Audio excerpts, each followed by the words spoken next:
Avropa İttifaqı bundan sonraki dönəmdə necə bir münasibət sərgiləyəcək? Davamlı olaraq Ermənistana dəstəyin şahid olacaqmı? Ələxüsus da ki, iqtisadi istiqamətdə məhdudiyyətlərlə üzləşən İrəvana Avropa İttifaqı öz bazarını hansı formada açacaq və daşıma xidmətlərinə baxdığımızda, logistika məsələlərinə, Avropa İttifaqı standartlarına baxdığımızda bu proses bir qədər uzun müddətli və mərhələlidir. Belə olduqda hansı önəmli addımlar atıla bilər ki, Ermənistan həmin bu prosesi daha qısa müddətdə aşa bilsin? Studiyamızın qonağı Milli Məclisin üzvü Sevil Mikailova ilə danışacaq. Sevil xanım, xoş gəlmişsiniz, xoş gördük sizi. Xoş gördük. Əsas suallardan biri ondan ibarətdir ki, bugün elə seçkilərin nəticələri açıqlanan kimi ilk təbrik edənlər Avropa İttifaqı nümayəndələri oldu, rəhbərlik oldu, arda-arda hər birinin fikirlərini təqdim etdi. Sizin isə təhlilinizi o istiqamətdə almaq istəyirik ki, bundan sonraki Ermənistan-Avropa İttifaqı münasibətləri necə irəliyəcək, bunu necə görə bilərik? Çünki analitiklər bundan öncəki dönəmlərdə ən sürətli formada getsə belə Avropa İttifaqına Ermənistanın üzvlüyü 10 il çəkə bilər deyilirdi. İndi məhdudiyyətləri nəzərə aldığımızda Avropada müəyyən sürətli prosesi apardığını qeyd etdiyimizdə, göz önünə gətirdiyimizdə necə bir münasibətləri görəcəyik yaxın gələcəkdə? İlk növbədə söyləmək istəyirəm ki, Ermənistanda gedən seçkilərin nəticələri həqiqətən də Avropa məkanında çox böyük entuziazmla, çox böyük şövqlə qarşılanıbdır və ilk təbrik eləyənlər də məhz Avropa qitəsindən olublar. Bu onu göstərir ki, Avropa ümumilikdə coğrafiyasında Ermənistanı öz tərəfinə çəkmək və Ermənistanı Rusiyanın orbitindən çıxartmaq kimi bir iradə var. Yəni bunu artıq istək mərhələsini keçiblər, artıq ortaya bir iradə qoyulubdur və Paşinyanın qələbəsini, Paşinyanın daha doğrusu partiyasının qələbəsini seçkilərdə onlar bir mənalı olaraq əslində qərb yönümlü siyasətin təntənəsi kimi dəyərləndirirlər və gözləntilər də ondan ibarətdir ki, yəni uzaq gələcəkdə təbii ki, bu yaxın perspektivin işi deyil, amma uzaq perspektivdə artıq Ermənistanın tam və bərabər hüquqlu Avropa Birliyinin üzvlüyü məsələsini masa üzərinə qoymaq kimi bir şans qazandılar. Ən azı bu seçkilərin nəticələrinə baxsaq. O ki, qaldı, o mümkündür, mümkün deyil. Mən yenə də bunu tarixin öhdəsinə buraxmağımızı istəyərdim. Çünki Nikol Paşinyan da hakimiyyətdə əbədi olaraq qalmayacaqdır və onu əvəzləyəcək əslində bundan sonraki siyasi hakimiyyətin hansı yolu seçəcəyi də bir mənalı şəkildə bu xarici siyasi xəttin davam edib etməyəcəyini şərtləndirəcəkdir. Amma indiki anda bir mənalı şəkildə söyləmək lazımdır ki, bəli, Nikol Paşinyan tamamilə fərqli bir siyasi xətti irəliyə aparır. Baxmayaraq ki, seçkilərdən sonra keçirilmiş brifinqdə ona verilən suallara cavab olaraq o balanslı siyasət irəliyə aparacağını bildirib. Yəni, sual Avropa yönümlü və yaxud da ki, Rusiya yönümlü deməli, xətlər arasındakı seçəcəyi seçimlə bağlı olub.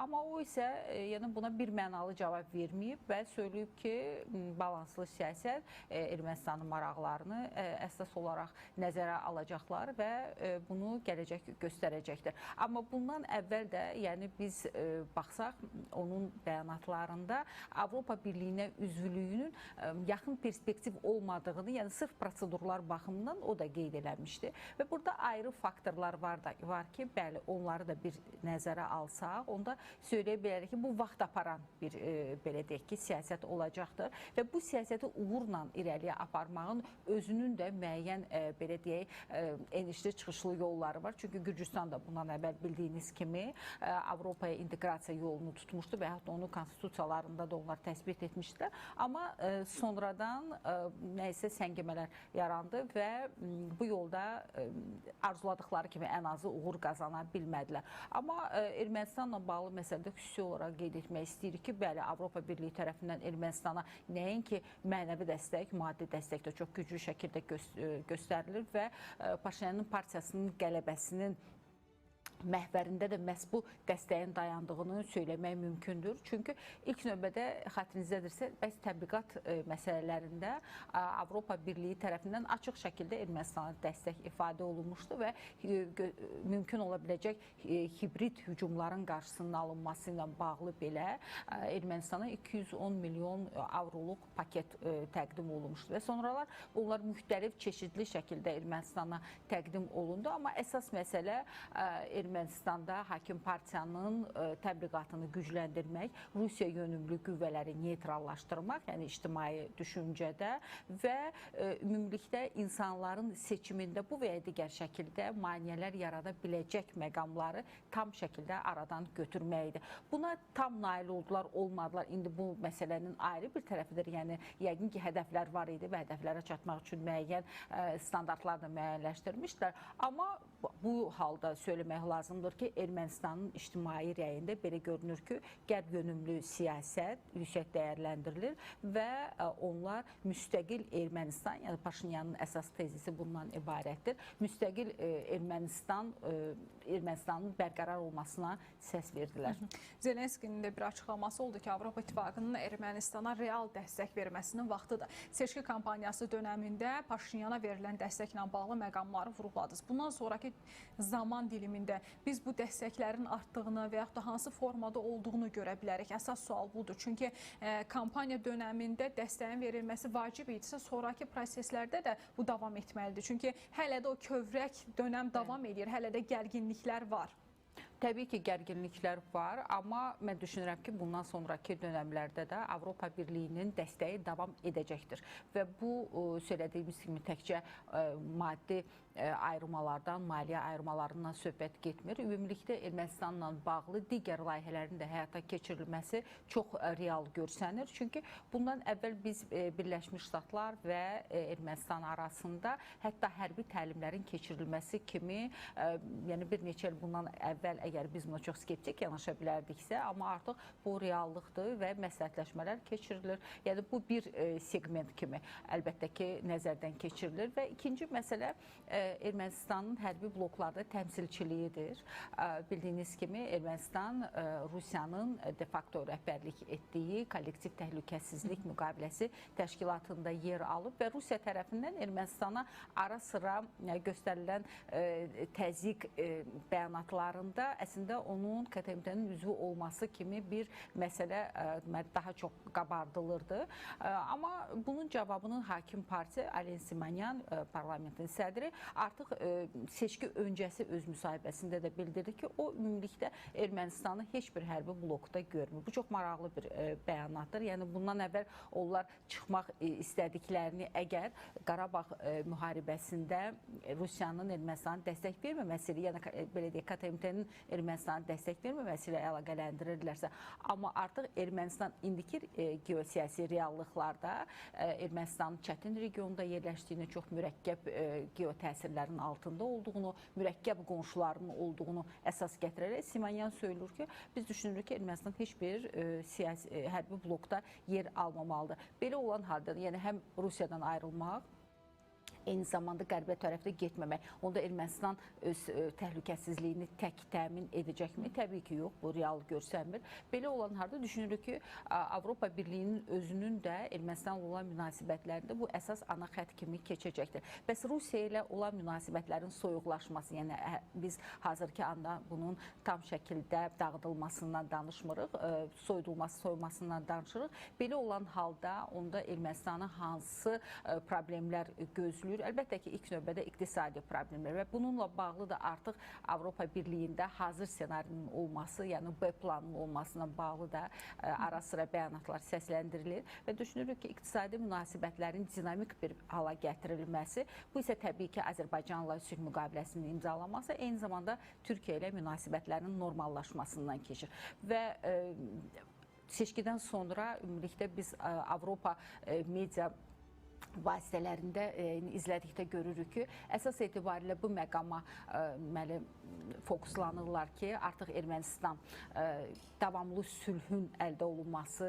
regionda bərqərar olması üçün ciddi bir addım atıbdır. Yəni, Vətəndaş Müqaviləsi Partiyasına səs qazandıqdan sonra xalqdan və növbəti addım Azərbaycan və Türkiyə ilə münasibətlərin normallaşmasıdır ki, bu normallaşmadan sonra Ermənistan artıq özünün Rusiyadan asılılığını sorunlarını bu və digər şəkildə həll etmiş olacaqdır. Söhbət söylədiyimiz kimi həm iqtisadi asılılıqdan gedir, həm müəyyən mənada siyasi asılılıqdan gedir. Yəni artıq region ölkələri arasında sülh və anlaşıqlı bir mühitin formalaşması Cənubi Qafqazın özünün də ümumilikdə yeni bir geosiyasi epoxaya daxil olmasını təbii ki, təmin edir. Bu reallığı Azərbaycan yaradıb. Biz bunu bir mənalı şəkildə söyləməliyik və Avrasiyanın mərkəzində fərqli bir regional mərkəz formalaşır. Burada TRIP layihəsinin həyata keçirilməsi ilə biz artıq orta dəhliz və yeni kommunikasiya yolunun açılmasından danışırıq ki, Ermənistan da bu yolun üzərində yerləşməklə əslində o söylədiyimiz özünün kommunikasiya blokadasında tamamilə yarmış olacaqdır ki, bu özü də Ermənistanın həm iqtisadi, həm siyasi, eyni zamanda hərbi, bunu da söyləməliyik ki, müstəqilliyi üçün vacib bir elementdir. Avropa buna dəstək göstərəcək, düşünürük ki, göstərəcəkdir. Digər bir məsələ enerji asılılığından, Rusiyadan enerji asılılığına son qoymaq məsələsi. Burada da yenə düşünürəm ki, regional əməkdaşlıq və eyni zamanda Avropa Birliyinin də maddi dəstəyi ilə bu məsələni də çözə biləcəkdir. Bəli, çağırışlar var. Yəni biz söyləmirik ki, Ermənistanın yeni siyasi xəttə qədəm qoyması və yaxud da ki, bu xəttin ictimaiyyət tərəfindən dəstəklənməsi ilə nəticələnən uğurlu qələbə seçkilərdə bu və digər şəkildə Ermənistan üçün asan olacaqdır bu məsələləri irəliyə aparmaq. Amma Avropa Birliyi bunun marağındadır. Yəni uzun il ərzində buna yol gəliblər. Mən söyləmək istəyirəm ki, bu indinin işi deyil, bəlkə də ötən əsrin əvvəllərinin əslində həm Avropa üçün, həm Birləşmiş Ştatlar üçün çox vacib idi ki, onlar belə bir coğrafi məkan əldə etsinlər ki, ondan istifadə edə bilsinlər. Seyir xanım, indi maraqlı bir məqam da yaranır. Siz həm Avropa, həm də Amerika Birləşmiş Ştatları ilə bağlı xüsusi məqamları burada qeyd etdiniz. Avropa İttifaqının müşahidə missiyası, sərhəddə olan missiya 2027-ci ilə qədər fəaliyyət göstərəcək. Sülh müqaviləsi imzalandığı ümumiyyətlə o fəaliyyətini dayandıracaq. Bir də başqa bir missiya var. O isə seçki prosesləri ilə bağlı Ermənistana cəlb edilmişdir. Artıq kampaniya bitdikdən sonra onların taleyi necə olacaq? Bununla bağlı heç bir aydınlıq gətirilməyib, amma deyilənə görə geri qayıtmalıdırlar. Bir də Amerika Birləşmiş Ştatları nümayəndələri var. Səfirlik nümayəndələrindən əlavə seçki kampaniyasına yardım etmək üçün də Amerika Birləşmiş Ştatlarından gələn şəxslər var idi. İndi fərqli ərazilərdə Avropa İttifaqı və Amerika Birləşmiş Ştatlarının maraqları toqquşduğu anlar olur. Ermənistanda bəs bu qüvvələr ortaq maraqdan çıxış edə biləcəkmi bundan sonraki dönəmdə, yoxsa hansı gedib, hansı qalacaq? Ortaq maraq əslində Rusiya faktorudur. Bu bir mənalıdır. Yəni bildiyiniz kimi bugün əslində hazırki dönəmdə Avropa və Rusiya arasındakı münasibətlər kifayət qədər gərgin bir vəziyyətə gəlib çatıb. Yəni biz əgər baxsaq 2-ci Dünya müharibəsindən sonraki dönəmə, yəni bunu bir mənalı şəkildə söyləmək olar ki, bu qədər təhdid, bu qədər təhlükə əslində bu iki cinah arasında bu qədər çılpaqlığı ilə üzə çıxmamışdı və vəziyyət o dərəcəyə gəlib çatıb ki, artıq Rusiya ilə həmsərhəd olan Avropa ölkələri hücumlarla bağlı təşviş keçirdiklərini bir mənalı şəkildə söyləyirlər. Müharibənin qaçılmaz olduğunu bildirirlər. NATO bloku və Rusiya arasında mümkün çaxnaşmanın artıq belə deyək ki, reallığın bir addımlığında olduğunu da bildirirlər. Yəni belə olan halda əslində Rusiyanın bufer zonasını zəiflətmək Avropa Birliyini və Birləşmiş Ştatların marağındadır. Güclü Rusiya onlara lazım deyil. Və ona görə də mən düşünürəm ki, gələcək göstərəcək, amma Mərkəzi Asiyada da Birləşmiş Ştatlar və Avropa Birliyinin güclənməsi növbəti hədəf kimi nəzərdən keçirilir və investisiyaların əslində növbəti ünvanı elə məhz Mərkəzi Asiya ölkələri olacaqdır ki, bu əslində bilirsiniz, uzun mənzilli strateji konsepsiyanın elementləridir.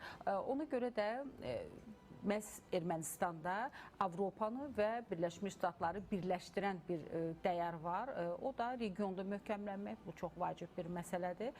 Eyni zamanda həm İran, həm də Rusiya arasında belə bir ərazini öz təsirlərində saxlamaq. Yəni zamanında onlar digər dövlətlərdən də istifadə etmək istəyiblər, amma bu alınmayıb. Məsələn, onlar əmindirlər ki, Azərbaycanla bağlı məsələdə bir addım da belə irəliyə gedə edə bilməyəcəklər. Çünki Azərbaycan müstəqil, güclü ölkədir, regionun aparıcı dövlətidir. Ona görə də belə bir ərazi əslində lazım idi. Ona görə də yəni buraya daxil olublarsa, buradan çıxmaqları çox çətin olacaq. Siz missiyaları qeyd etdiniz. Ola bilsin ki, bu missiya qayıdacaq. Mən bir söz demirəm, amma bu missiya qayıtdıqdan sonra digər bir missiya, ayrı bir missiya ilə mütləq şəkildə Ermənistana daxil olacaq. Çox sağ olun Sevil xanım, təşəkkür edirik dəvətimizi qəbul edib gəldiyiniz üçün, önəmli təhlillərinizə görə. Dəvətiniz üçün çox sağ olun. Dəyərli izləyicilər, yerli gündəmlə bağlı danışırdıq. Elə əfsusdur ki, bundan sonraki dönəmdə Avropa İttifaqı Ermənistan münasibətləri necə irəliləyəcək deyə indi fərqli bir istiqamətdə təhlillərimiz var.